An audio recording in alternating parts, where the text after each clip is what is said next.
With so much on the line for our democracy, let's bring in former CIA director and MS Now senior national security and intelligence analyst John Brennan. Director Brennan, it is good to see you. Let's start with the president's claim that the intelligence community kept information from him. What do you make of that? Well, as you pointed out, Alicia, this was an intelligence community in his first administration. So there were his political appointees at the helm of the various agencies, including the Office of the Director of National Intelligence and CIA. So he's making these claims that things were kept from him. But aside from that, anybody who is anticipating any new facts that might come out last night, I think were sorely disappointed. Because over the past 30 years or so, as new technologies have been brought to bear in terms of our electoral system, I think the professionals at the state level and also at the federal level have done a good job of addressing these potential vulnerabilities. So nothing new came out from his remarks last night. But I think he's using this as a way to say that these vulnerabilities then led to these different types of efforts by interference on the part of China and others. So I think he's mixing up a lot of things. But then also, as you pointed out, the documents that were released, I think it was very sloppy. And several of those documents undermined his case, including some that pointed out that Russia was interfering in that election and trying to hurt Joe Biden and help Donald Trump. So again, I think he is just, grasping for straws as a way to make a case for what he, I think, may be planning to do come this November's election. We've talked a lot about the danger of what the president has done as it relates to our upcoming election, but I want to also talk about the danger of what he has done as it relates to the intelligence community specifically. You have a former intelligence officer who provided Trump's daily briefing in his first term, and he told The Atlantic, quote, "I have never seen raw, unverified reporting pushed out this way, harvested for the pieces that fit, fashioned into a weapon against American elections." Put that in context for us. Well, as you well know, the intelligence community collects a lot of information, and it's called raw intelligence, and it needs to be evaluated and needs to be assessed in terms of its reliability, accuracy, whatever else. And so I think what Trump and his team are doing, just like they did in his first administration, is to selectively cherry pick things that, and with careful redactions, misrepresent the facts. And this is something that I think all intelligence professionals and especially analysts see as anathema, because what you're doing is, again, misleading individuals to push out things that are not accurate, are not reliable, and again trying to mislead. And obviously it's for a very specific political agenda on his part. But I know that intelligence professionals then and now, I think, are really appalled at what is happening to the intelligence community, including when you have people like Bill Pulte, who knows absolutely nothing about intelligence, who is the acting director of national intelligence. Their ability to manipulate and exploit and, again, misrepresent the facts, I think, is something that all Americans should be very concerned about. See, Director Brennan, language is really important here. You have Trump saying that there was election interference by foreign countries like China. But then the intelligence assessments usually draw a hard line between influence and interference. Can you just articulate for those who don't know the difference and why it matters here?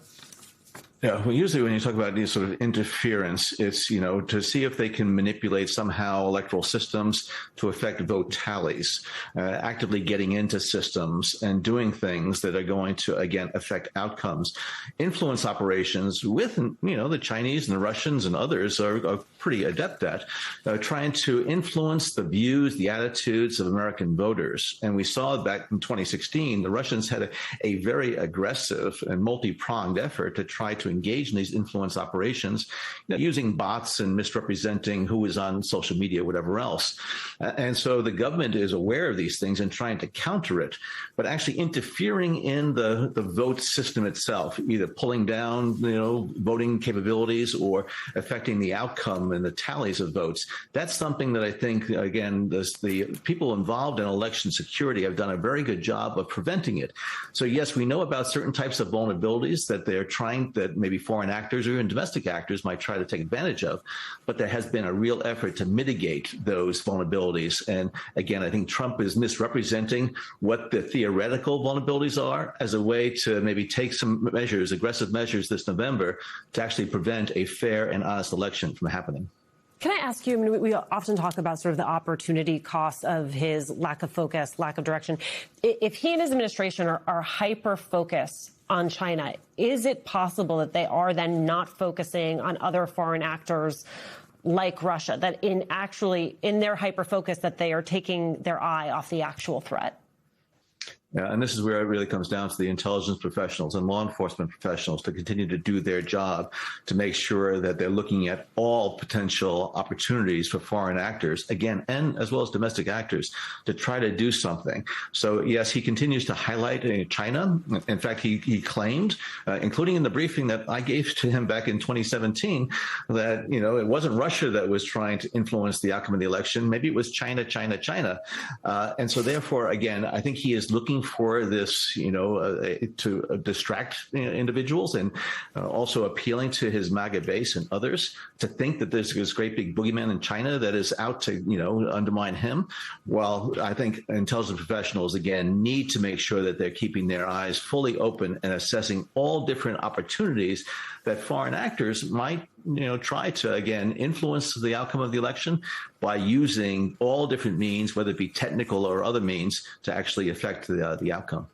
I was so struck, Director Brennan, but before the president's speech, you had members of the Republican Party who seemed to be cheerleading his claims about 2020. Take a listen. We probably have 4 or 5 senators that didn't legally win. They shouldn't be up here. And it's just unfortunate that that's happened. The Director of National Intelligence does not certify elections, and he made very clear over and over again that Joe Biden had been certified. In your mind, are Senators Ossoff and Warnock duly chosen and sworn? I don't know. I'm going to point out they have been unusually quiet since the speech last night. These are the people who were supposed to serve as a check on Trump's power. Instead, they're cheering him on, egging him on. How concerning is that to you? Very concerning. They are visibly frightened to say anything that might, irritate Donald Trump. Just the way, a number of individuals who went up to the Hill this week, Jay Clayton and others, refusing to acknowledge that Joe Biden won the election in 2020. It's clear that they're so intimidated, but where is their backbone? What has happened to the principles that used to undergird the Republican Party, that used to be so focused on national security and doing everything possible to protect our national security? They're giving it up. Someone like Senator Tuberville, his comments, they're just so wrong, not just from the standpoint of his official responsibilities, but ethically and principally, to say this, that 5 or 6 senators or shouldn't be up there. It's just, again, I don't know what has happened to the Republican Party, but I'm hoping they're going to find their backbone soon, because what Donald Trump is doing to our democracy, he's destroying it. And if we continue to allow him to have his way between now and November, we really could see, sort of a death knell to the democratic institution of a fair and open and honest election that really is a foundation of this country's great democratic republic.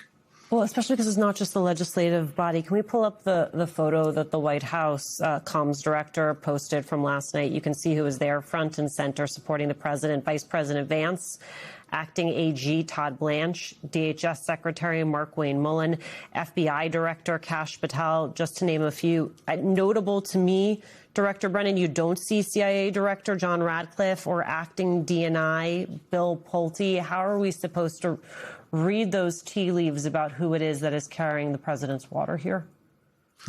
Well, I think the people that you show in the photo there are the ones that are willing to do everything and anything to support Donald Trump.